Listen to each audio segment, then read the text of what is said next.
Let's turn on the tunes, ladies and gentlemen. Ladies and gentlemen, it's time for the tune. I think we go back to Pseudo Regalios. Guys, let's just go play Pseudo Regalios. Well, Gamescom was, as usual, a massive disappointment. Who cares? Back to Undertale? No. I'd rather play a mouse Souls-like over Undertale. Dude, Connor doesn't see Undertale for what it is, okay? He believes he's been psyoped, and I think it's because he played it when he was a kid, and now the rootkit was installed. He can't see it any other way. Connor swears by it. I don't believe him. Don't believe his lies. Okay, guys, tell me why. What is the thought process here? Like, someone was like, someone asked me when I posted a picture of Machi, who's like the magic punk hero, and you know, he's half naked. And the reason he's half naked is I honestly just couldn't come up with a good design for his like what jacket or outfit he was gonna wear. And so I honestly was like, I'll just take his jacket off and it'll give me anatomy practice while I'm making magic punk. And someone was like, Jazz, are you gay? And I was like, dude, I didn't make his nipples shiny. That should tell you everything you need to know. And they responded with a sad emoji, and I was like, are you disappointed that you think that means I am gay, or are you disappointed that I'm not? I just thought that was really kind of silly. Gay is when you draw anatomy. Gay is when anatomy. So good. Thoughts on bluesky? It's a refugee center for people from Twitter. It's a digital imprisonment camp, basically. It's just 2021 Twitter. Yeah, absolutely. Yeah. Like, why would I want to go there? It's just people complaining about Twitter. That's it. By the way, I deleted my Twitter account because I was done with that platform. And nothing even happened. Like, I hadn't even posted in a long time. It's not like I'm crashing out and like, oh my gosh, it's finally getting to me. It's like, dude, I just realized I'm like, why? I don't even post there. I have it blocked on my computer. Like, there's no reason for me to keep it alive. Like, who cares? Either way you answer, you're gay. I understand why like a half naked dude is like a, what do they call it? Like a dog whistle for some, but like, my art doesn't even look like that. Like, it doesn't even look like it's trying to be remotely like erotic, or, you know, like he's not sweating all the time. Like, I don't know. It doesn't look like that Tumblr male art, half naked male art that like you'd normally associate with, like, I can see the deeper meaning here, you know, like it's a shirtless elf. Like, I don't know. It's like where they live, it's super hot. So he just takes his shirt off. Also in the story, like it's not the only outfit he's going to have. He's going to have basically a different outfit every volume. So for story related reasons, he's going to basically, his outfit's going to keep changing. His half naked one is just the first volume. Sonic Freedom is canceled. I'm going all in on Magic Punk. I mean, yeah, dude, I'd rather have my own IP than work on somebody else's. 100%. I would not say Sonic Freedom is canceled. It's just like, look, if Magic Punk pops off, okay, and I become a gajillionaire, I'm funding Tanuki Game, Utopia, and Sonic Freedom. Guys, Connor put it in my head to make a Magic Punk game, and now it's like living rent free in my head. I like keep thinking about it. I'm like, dude, a Magic Punk game? Like, what would that play like? It would play like Infamous, probably, most likely. Like a third person shooter, but you shoot lightning. Or you shoot lightning, right? It's actually kind of where I got a lot of the inspiration for the combat and Magic Punk, believe it or not. I think really with quality, it's not our job, the consumers, to figure out how to make games. That's clearly the company's job. All right, brother. Ice cold take. It's the consumer's job to consume, right? Our responsibility is to buy the product. It's the company's job to make us to want to buy the product. If we don't want to buy the product, something is wrong at the company, not the consumer. And or the advertising isn't good. At the end of the day, I think advertising is probably king. Our job is to save up monies to buy the games. Right, so $80 shouldn't be a problem, right? You just save up. Instead of buying 2 games every paycheck, you buy 1 or half of 1. You save up for the next time. I feel like that's the missing component to the online Twitter discourse around the Nintendo Switch is like, dog, you can just save up. If you don't buy the game the day it comes out and you miss out on all the clips and blah, blah, blah, and you just want to like end your life over it, it's like, that is more about you than the price of the video game. Like, you're so addicted to social media and having FOMO that like if you don't have the game the day it comes out, you start questioning your life. It's like, dude, just calm down, wait an extra week or 2 weeks for a paycheck. If you don't have a paycheck, that could explain why you're having so many issues with the prices being what they are. People with paychecks know that they can just afford it down the road. Like, I saved up for an entire year to buy a GPU because guess what? I couldn't afford it, like, right off the rip. So there's like some weird defense of impulsive purchasing on the internet. That basically, if you want something, you should just be able to get it. Like okay, guys, if we're at the point in America where people are putting DoorDash on Klarna, that is not a like, dude, the economy's so F. That's our society.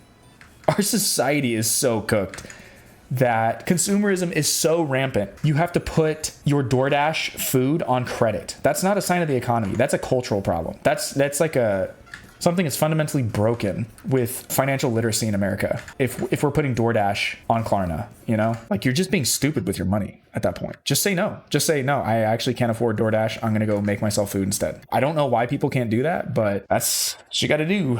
That being said, the state of gaming is dire, guys. I don't know what Gamescom was, but it was disappointing. Absolute nothing burger. The best thing that could come out of Gamescom at this point is a release date / shadow drop for Silksong. Here's the thing. I've said this before on like other parts of the internet, but I'm like the biggest problem with poor people is they don't actually know how to use their money. And someone commented, they're like, say psych, this is so offensive. And I'm like, you clearly have never talked to poor people or worked with them or anything. It's like, dog, the way my coworkers use their money, I'm like working 2 jobs. I could not believe it. I had this guy, and again, he's not representative of everyone, but like just a capsule of the type of person that's out there is like an archetype, if you will. He lived with his parents, did not choose to live on his own, didn't cook, didn't clean, didn't do anything. He was basically a grown baby who's around my age, so like 27, 28 years old at the time. And I said, dude, you must be saving like crazy amounts of money. And he was like, no, I don't believe in savings. I was like, what? He's like, yeah, I go to the bar every weekend. I spend like easily $200 to $300 at the bar every weekend. And I was like, dude, you should really think about putting your money away and like saving for the future. He's like, nah, I don't believe in that stuff. I was like, and he spent all his money. He spent all of his money, dude, going out and getting drunk every weekend and on weed. And yeah, I was just like, this is, and again, this guy was not complaining about, you know, prices of Switch games or whatever. But when I imagine, and he wasn't the only one like that. Like I've had many coworkers throughout the years who like the way they spend their money. I'm like, this is why you're poor.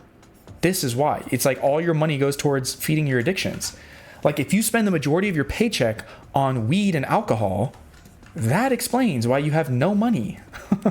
That's not a late stage capitalism strikes again. I'm a freaking idiot. Like it's unbelievable the way people actually spend their cash. And again, this guy was like, he made more money per hour than I did. And I was like, had no dependents, no responsibilities, and he just spent it on alcohol every weekend. And I'm like, dog, you could be saving thousands of dollars every single month, and instead you're spending it at the bar. You're their favorite customer. Then I had another coworker. She worked 2 jobs, okay? One was where we worked together, and the other was at Popeyes, okay? And she would come into work, and she would basically do her job, which was like in a separate warehouse from mine, but like we would see each other occasionally, but like we worked in totally different warehouses. And the entire day she would be on the phone with her relatives. Okay, the entire day she would be on her phone, and I would go and see her at the other warehouse because like to like talk to her, or like the boss said something, whatever, go talk to her. She's on the phone, like just FaceTiming her relatives, and I just see like, you know, whatever, it's just people living their lives or whatever. But I was just like, dog, what?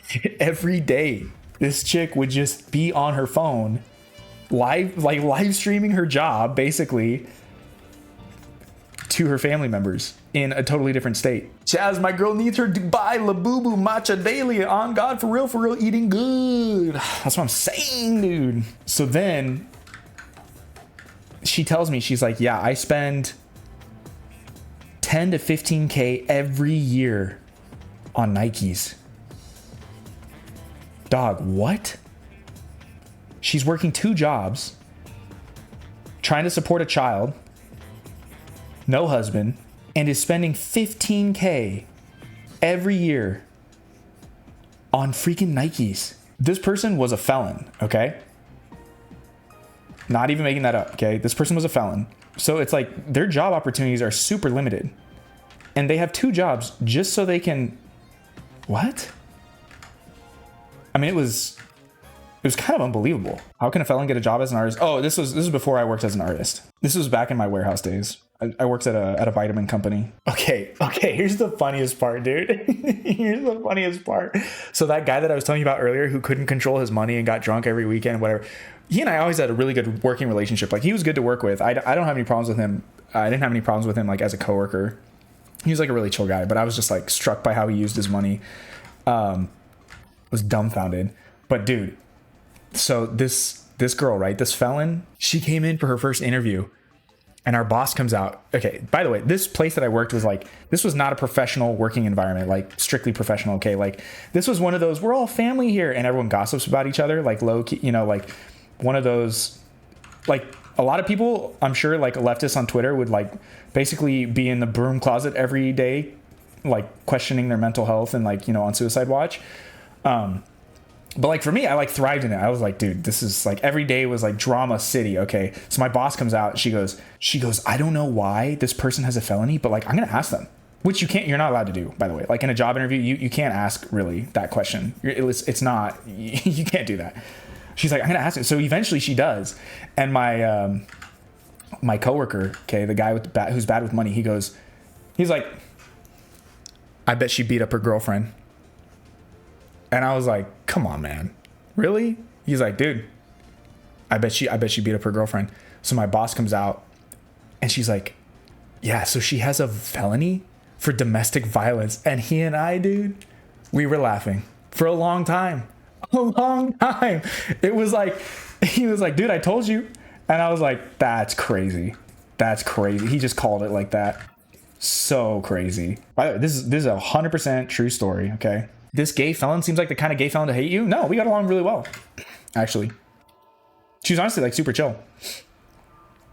But she was a little cray-cray. But I mean, like, we didn't have any problems, no. She and my boss were like always fighting though. Like every day, like I said, dude, it was like every day there was drama. Always some drama. Yeah, that was the workplace I worked in. Sounds toxic. It's actually fun. I require you to smash that like button, hit the subscribe button, and ding the notification emblem. I promise you, content.